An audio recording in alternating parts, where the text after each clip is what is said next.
Getting started with Unreal Engine is exciting, but it's also easy to fall into some very common beginner traps. From writing messy code to running the risk of losing your entire project, these mistakes can cost you time and sanity. So in this video I will tell you about 5 common mistakes you might be making when working inside Unreal Engine and, most importantly, how to avoid them. Let's not waste any more time and jump right into it. One of the most common mistakes beginners make is using too many loose variables throughout their project. When building game logic, it's easy to start adding individual variables for everything. Health, mana, stamina, maybe even hunger or sanity. At first, this seems fine. Everything's clear and under control. But as your project grows, these scattered variables can become a problem. Your systems might get harder to expand or being reused, and passing data around means duplicating the same values again and again. A better approach: use structs to group related data together. So, in this example, instead of managing each status value individually, create something like a f status info struct to bundle them together. Now you have got a clean, reusable block of data that's easier to pass around, replicate or display in your UI. The best part, structs work seamlessly in both Blueprint and C++,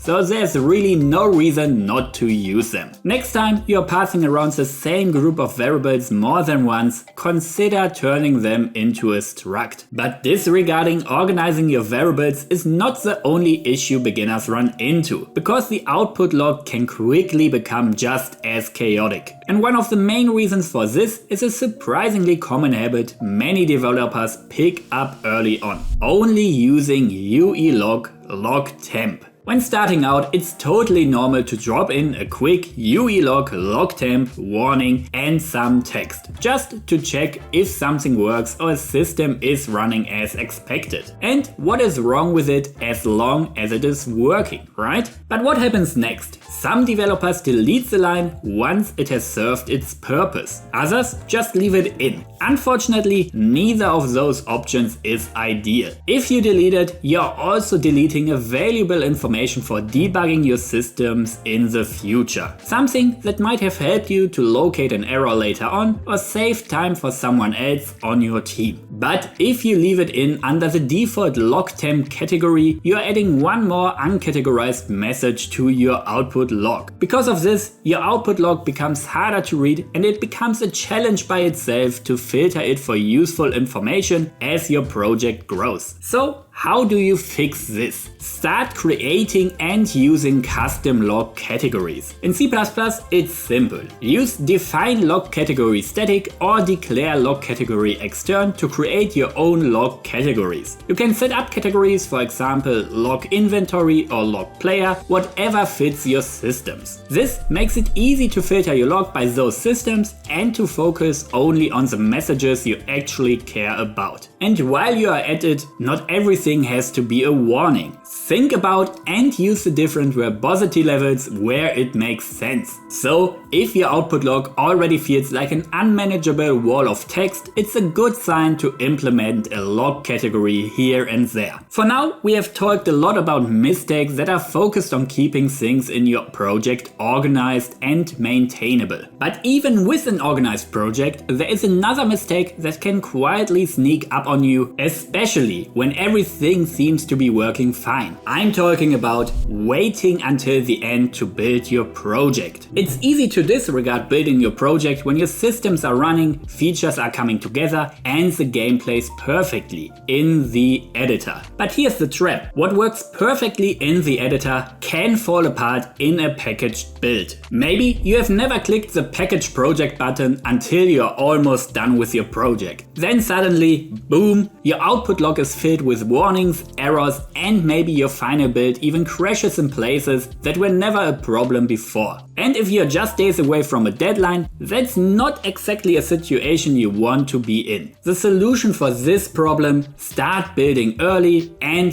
do it regularly. Yes, you will still run into those build issues, but by packaging frequently, you give yourself time to fix those problems gradually before they all pile up together. You might discover that assets aren't cooked hooked properly, editor-only functions that break in a standalone build, and even missing dependencies or incorrect packaging settings. Identifying those errors early gives you time to fix them without pressure. You can even set up a build pipeline to automatically build your project in regular intervals. So don't leave the task of packaging your project until the very end and save yourself the stress of last-minute chaos. And speaking of doing your future self a favor, if you found these tips helpful so far, consider subscribing and joining the channel so you can keep leveling up your Unreal Engine knowledge with every video. And since you made it this far, here is a little bonus tip for you. A lot of people don't realize this, but you don't have to cram all your logic into a single event graph of your blueprint. You can actually create multiple event graphs inside a single blueprint. Just click the small plus icon in the graph section of the My Blueprint panel, and just like that you have a new graph. It's a great way to organize your logic, for example separating things like movement, animation or sounds, so you don't end up with a big chunk of spaghetti code. This is just a small change, but it makes a huge difference as your blueprint grows. Now let's look at the mistakes that can silently drain the performance in many beginner projects. Overusing tick for everything. This is a common trap for newcomers because it feels convenient. Need to check if the player is near something or update a character state based on some conditions. Just run the logic every frame and check for changes there. And at first you might not notice any issues. But as your game grows, more and more systems start relying on tick. Suddenly you have dozens or even hundreds of actors all doing unnecessary checks and changes every single frame. That is when the performance problems start to undeniably show up. This can happen sooner or later depending on the complexity of the code you are executing in tick. So how do you fix it? Start using an event-driven approach instead of constant checks and changes in the tick function itself. For that, Unreal Engine gives you powerful tools like delegates that let you respond only when something actually changes or happens. Take this example. You want to update the health bar when a character takes damage. Instead of checking the health value every frame, you simply fire off a delegate from the health component whenever the values change. Then the UI listens for that event and updates only when needed. Of course, tick still has its place for certain operations. But before you drop your next line of code into tick, ask yourself, does this really need to run every single frame? Or could I just react when something changes? And here is another small extra tip. If an actor or component doesn't actually need the tick function, you can simply disable it altogether to save performance right from the start. Finally, there is one more mistake that can cost you everything. And it has nothing to do with how you write your code. Skipping version control. If you have ever lost progress due to a crash, deleted the wrong blueprint, or made a change that completely broke your project, then you already know how painful this one can be. A lot of solo developers that start out think, I don't need version control because I'm working alone.